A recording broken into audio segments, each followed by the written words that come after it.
দর্শক, কুষ্টিয়ার দৌলতপুরে ফিলিপনগর ইউনিয়নের ফিলিপনগর গ্রামে পীর হত্যাকাণ্ড এবং সেই হত্যাকাণ্ড হওয়ার ৮ দিন আজকে। গত সপ্তাহের শনিবারে এই ঘটনা ঘটেছে। ৮ দিনের মাথায় এসেও এখন পর্যন্ত একজন আসামিকেও গ্রেপ্তার করা যায়নি। এই ঘটনা নিয়ে নানা রকমের আলোচনা চলছে। এই সকল আলোচনার মধ্যে নতুন একটা চাঞ্চল্যকর খবর সামনে এসেছে। ওই ঘটনার পরে সেই অঞ্চলে সফরে গিয়েছিলেন মেঘমাল্লার বসু এবং অনিক রায়।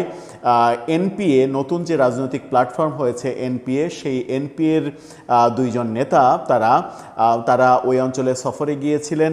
এতদিন পরে এসে সফরে হত্যাকাণ্ড ঘটার পরের দিনই তারা গিয়েছিলেন। এতদিন পরে এসে টেলিভিশন টক শোতে অনিক রায় চাঞ্চল্যকর একটা তথ্য ফাঁস করেছেন। তার এই তথ্যটা যদি আমলে নেওয়া যায় এবং এটা যদি সত্য হয়, তাহলে কোনো একটি দল পুরোপুরি ফেঁসে যাওয়ার সম্ভাবনা রয়েছে।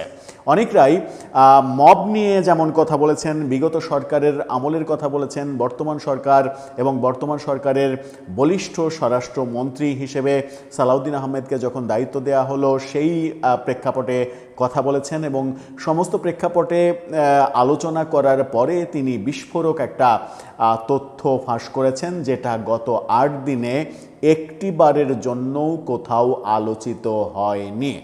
চলুন একটু জেনে দেখি কি চাঞ্চল্যকর তথ্য তিনি দিলেন, যেটা পুলিশের তদন্তের একটা নতুন ব্যাপার হতে পারে এবং পুলিশে তাদের তদন্তে এই ব্যাপারটা গুরুত্ব দিলে থলের বিড়াল অনেকগুলো বেরিয়ে যেতে পারে। সে আলোচনাই করবে এই ভিডিওতে। থাকবেন পলিটিক্স টিভির নিয়মিত আয়োজনে।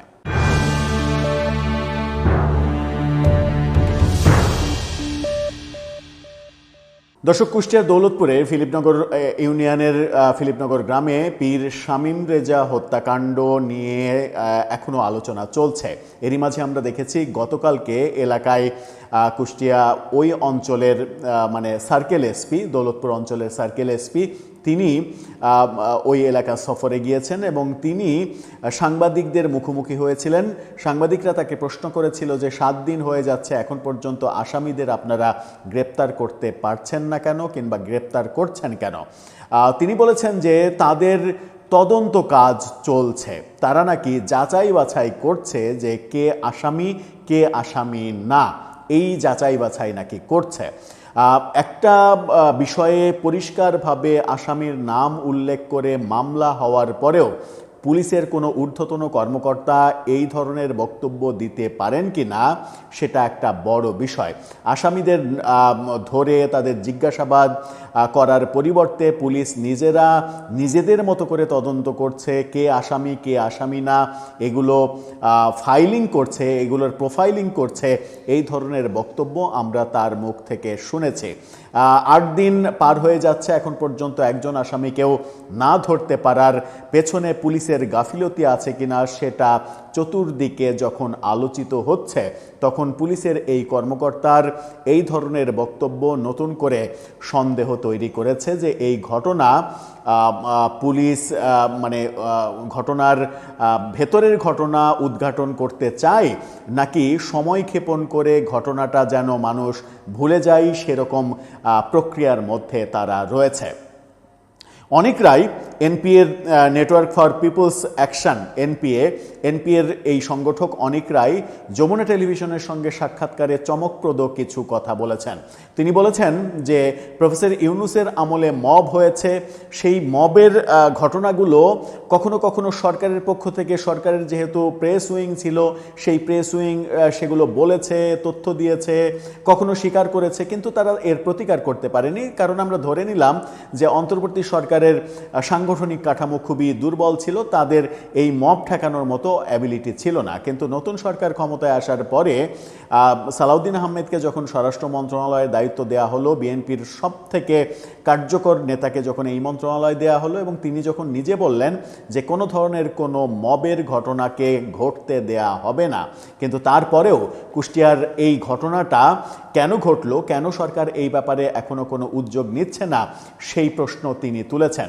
এবং ওই জানাজার দিন যেহেতু পরের দিন যেহেতু তিনি ওই অঞ্চলে বেড়াতে গিয়েছিলেন, মানে এই ঘটনা নিজেদের চোখে দেখতে গিয়েছিলেন, সেই ক্ষেত্রে তিনি অভিযোগ করছেন যে ওই দিন পীর শামীম রেজার মরদেহ কত দ্রুত, মানে তার আস্তানায় নয় গোরস্থানে কত দ্রুত দাফন করা যায় সেই প্রক্রিয়া বাস্তবায়ন করতে পুলিশের তৎপরতা দেখা গেছে। পুলিশ চেয়েছে যে এটা যত দ্রুত মাটি দিয়ে দেওয়া যাবে তত দ্রুত এটার সমাধান হবে, এরকম প্রক্রিয়া পুলিশের মধ্যে ছিল, এরকম মারাত্মক অভিযোগ তিনি করেছেন। অপরদিকে গতকালকে যে সার্কেল এসপির কথা বলছি দৌলতপুর অঞ্চলের, তিনি সেই গ্রামে গিয়েছেন, একটা উত্তেজনা ছড়িয়ে পড়েছিল এই কারণে। আমরা দেখছি যে একের পর এক সেই এলাকায় মিছিল মানববন্ধন হচ্ছে এই হত্যাকাণ্ডের প্রতিবাদে এবং আসামিদের গ্রেপ্তারের দাবি জানিয়ে, কিন্তু কোনো প্রতিবাদ কোনো মানববন্ধনই আসলে কাজে আসছে না। তাদের কাছে, পুলিশের কাছে নাকি একটা খবর গিয়েছিল যে পীর শামীম রেজার ভক্তরা গোরস্থান থেকে লাশ তুলে তাদের আস্তানায় দাফন করার কথাবার্তা তারা বলাবলি করছে, তারা চিন্তা করছে। এই ঘটনায় আতঙ্কিত হয়ে পুলিশ ছুটে এসেছে যেন তার ভক্তরা কবর থেকে লাশ তোলার কথা ভুলেও চিন্তা না করে, এবং তাদেরকে তিনি বলেছেন যে এটা ভয়াবহ রকমের একটা অপরাধ, এই কাজ করার ভুলেও চিন্তা আপনারা করবেন না। তিনি বলেছেন যে আমি তাদেরকে বোঝানোর চেষ্টা করেছি, আমার মনে হয় তারা বুঝেছে এবং তারা আমাকে কথা দিয়েছে যে এই ধরনের চিন্তা তারা আর করবে না। মানে পুলিশের তৎপরতা আমরা দেখছি যে আসামি ধরার চাইতে এই মানে ঘটনার শিকার যারা, তাদের ব্যাপারে, তারা যেন কোনো কর্মকাণ্ড করতে না পারে তাদের ব্যাপারে পুলিশের আগ্রহ বেশি। ও মানে একেবারে ওপেনলি ফেসবুকে ওই শামীম রেজার ঘটনার পরে বাউল শিল্পী শফি মণ্ডলকে হত্যাযোগ্য করে তোলা, তাকে হুমকি ধামকি প্রকাশ্যে যখন ফেসবুকে বিভিন্ন আইডি থেকে, যে আইডিগুলো এই পীরের হত্যাকাণ্ডটা ঘটানোর পেছনে মূল ভূমিকা পালন করেছে, সেগুলো থেকে একের পর এক করা হচ্ছে, কিন্তু পুলিশ সেই ব্যাপারগুলোতেও নিশ্চুপ একেবারে।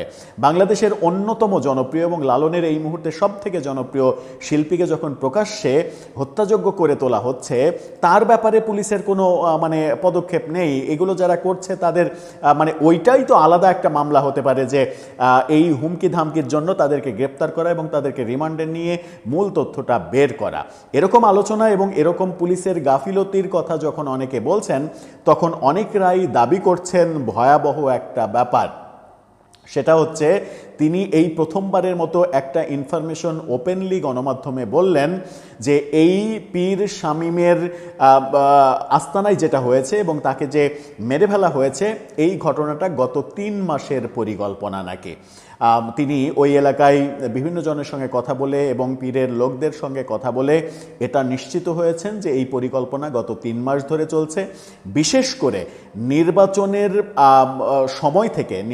সময় থেকে এই সময় পর্যন্ত এই স্পেশাল এই সময়টা ধরে পরিকল্পনা চলছে, যে পরিকল্পনাটা আরও বেশি বেগবান হয় নির্বাচনের পরে। কারণ নাকি তিনি যে তথ্যটা বলছেন, কারণ নাকি এই পীর শামীম রেজা তিনি নাকি তার ভক্ত এবং জনগণকে ভোটের ব্যাপারে বলেছিলেন কোনো উগ্রপন্থী গোষ্ঠীকে যেন তারা ভোট না দেয়। এই কথা নাকি পীর শামীম তার ভক্তদের, অনুসারীদের এবং যাদের সঙ্গে তিনি কথা বলেন তাদেরকে বলেছিলেন, এবং এই বলাতে ওখানে জামাতের নেতারা এবং খেলাফত মজলিসের নেতারা প্রচণ্ড রেগে যায়, এবং সেই রেগে যাওয়ার পরে নির্বাচনের সময় থেকেই একটা প্ল্যানিং চলে, প্রস্তুতি চলে, পরিকল্পনা চলে যে কোনোভাবে এই পীর শামীম রেজাকে শায়েস্তা করতে হবে, এবং তারা এটার প্রেক্ষাপট রচনার জন্য ওই দীর্ঘ ভিডিওর কাটিং অংশটা প্রকাশ করে, যেখানে মনে হয় যে তিনি কোরআনের বিরুদ্ধে কথা বলছেন, কোরআন অবমাননা করছেন। আদতে মূল যে ভিডিও, সেই ভিডিওর কথা তিনি বলছেন, এবং সেটা আমরাও শুনেছি এবং আপনাদের মানে শোনানোর জন্য আমরা কোনো একটা ভিডিওতে সেটা সংযুক্তও করেছিলাম। সেখানে এই শামীম রেজাকে আমরা বলতে শুনেছি, তিনি বলছেন যে পবিত্র কোরআনের তাফসির যারা বাংলাদেশে করেছে তাদের মানে বেশিরভাগই ভুল তাফসির করা হয়েছে, ভুল তথ্য, ভুল ব্যাখ্যা দেওয়া হয়েছে, এবং সেটা বলতে গিয়ে তাদের সমালোচনা করতে গিয়ে তিনি বলেছেন যে এগুলো যারা লিখেছে, যারা প্রকাশ করেছে লিখে, তারাও মূর্খ, এবং এগুলো যারা পড়ে প্রভাবিত হয় তারাও মূর্খ। এই কথাটা তিনি তাফসিরের ক্ষেত্রে, তাফসিরের বইয়ের ক্ষেত্রে বলেছেন, এবং সেখানে উদ্ধৃতি হিসেবে তিনি দুইজনের তার যিনি পীর, জাহাঙ্গীর কালান্দার বাবা সম্ভবত তার নাম, তার এবং তার চাচার লেখা দুইটা তাফসিরের বইয়ের কথা বলেছেন যে এই দুইটোতে পরিপূর্ণভাবে, শুদ্ধভাবে তাফসির করা হয়েছে। এই ব্যাপারগুলো যখন তিনি বলতে চেয়েছেন তখন তার ওই বক্তব্যের কিছু কিছু অংশ কেটে এমনভাবে সাজানো হয়েছে যেন মনে হয় যে ওই শামীম রেজা তিনি এমনটা বলছেন যে কোরআনের ব্যাপারে যে এটা যে লেখে সে মূর্খ, যে পড়ে সে মূর্খ, এরকম যেন মনে হয় সেইভাবে ভিডিওটা সাজানো হয়েছে, এমন অভিযোগ অনেকরাই করছেন। এবং ওই প্রেক্ষাপট সাজিয়ে ওই দিন, আগের দিন শুক্রবার সন্ধ্যা থেকে শুরু করে শনিবার দুপুর পর্যন্ত পুরো প্ল্যানিং সাজিয়ে এটা পরিকল্পিতভাবে করা হয়েছে। এবং মানে অনেক তথ্য নিয়ে তো আলোচনা হচ্ছে, অনেক তথ্যের ভিড়ে নতুন তথ্য অনেকরাই যেটা দিলেন সেটা হচ্ছে যে শামীম রেজা গত ভোটে মানে মানুষকে উৎসাহিত করেছিলেন, প্রভাবিত করেছিলেন তারা যেন মানে ওই মানে কি বলবে, যে একেবারে সরাসরিই বলি যে 11 দলীয় জোট, যে জামাত জোট, খেলাফত মজলিস জোট, তাদেরকে উগ্রপন্থী হিসেবে আখ্যা দিয়ে তাদেরকে যেন ভোট না দেয়া হয় এই জন্য জনগণকে প্রভাবিত করেছেন, বিএনপিকে যেন ভোট দেয় এই জন্য জনগণকে প্রভাবিত করেছেন। এবং অনেকরাই এটাও বলেছেন যে কুষ্টিয়ার যে 4টা আসন, 4টা আসনের মধ্যে 3টা আসনেই জামাতের প্রার্থীরা জিতলেও এই দৌলতপুরে একমাত্র আসনে বিএনপি জিতেছে, যেখানে শামীম রেজা তার এলাকায় একটা ভূমিকা রেখেছেন। সেই ভূমিকা রাখার কারণেই তার ওপরে এই সংঘবদ্ধ পরিকল্পিত আক্রমণটা হয়েছে। এখন পুলিশের উচিত অনেক রায়ের সঙ্গে আরও ডিটেল কথা বলা, যে তিনি এটা কোন তথ্যের ভিত্তিতে বলছেন, এবং তার এই তথ্যের ভিত্তি যদি সত্য হয় তাহলে পুলিশের কাছে তো একটা বড় মানে তদন্তের একটা বড় গতিপথ তৈরি হওয়ার কথা, যে এটা নির্বাচন কেন্দ্রিক ইস্যু কিনা, এবং নির্বাচনের সময় থেকে এই ইস্যুটা দানা বেঁধে উঠেছে কিনা, নির্বাচন পরবর্তী তার উপরে প্রতিশোধ নেওয়ার কোনো প্ল্যান ছিল কিনা, যাদের বিরুদ্ধে অভিযোগ করা হচ্ছে তাদের একজন, মানে যে 4 জনকে আসামি করা হয়েছে তার মধ্যে রাজীব দফাদার, যাকে ভিডিওতে সরাসরি শামীম রেজাকে রড দিয়ে মারতে দেখা যাচ্ছে, আক্রমণ করতে দেখা যাচ্ছে, সেই মানে আক্রমণের নেতৃত্ব তিনি দিয়েছেন এরকম অভিযোগ করা হচ্ছে। এবং প্রথম আলোর রিপোর্টে উঠে এসেছে যে এলাকার লোকজনের কাছে সেই ভিডিও দেখে তারা স্পষ্ট হয়েছে যে এটাই রাজীব দফাদার, এবং ওই দিন বিকেল থেকে সে এলাকা ছাড়া হয়েছে, হাওয়া হয়ে গিয়েছে। তারপরেও জামাতের পক্ষ থেকে দাবি করা হচ্ছে যে জামাতের নেতাদের মিথ্যা নাম দেয়া হচ্ছে, যে 4 জনকে আসামি করা হয়েছে সেই 4 জনের কেউ এই ঘটনার সঙ্গে জড়িত ছিল না, স্পটে উপস্থিত ছিল না। এই যে পরস্পর বিরোধী কথাবার্তাগুলো, এই কথাবার্তাগুলোর সাথে অনেক রায়ের এই বক্তব্যকে এক জায়গায় করে আমার মনে হয় যে পুলিশ তদন্তে একটা নতুন গতি আনতে পারে। কিন্তু সব থেকে সন্দেহজনক ব্যাপার যেটা, সেটা হচ্ছে 8 দিন অতিবাহিত হতে চলেছে, এখন পর্যন্ত এই ঘটনায় একজনকেও গ্রেপ্তার করা হয়নি।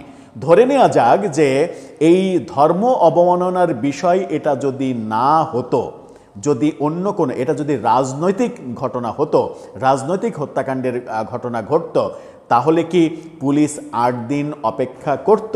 কিংবা এটা যদি এমন হতো যে এটা মানে কোনো একজন মন্ত্রী কিংবা কাউকে গুরুত্বপূর্ণ ব্যক্তিকে ফেসবুকে কটূক্তি করা হয়েছে, ব্যঙ্গ করা হয়েছে, তাহলে তাকে গ্রেপ্তার করতে কি 8 দিন সময় নেওয়া হতো?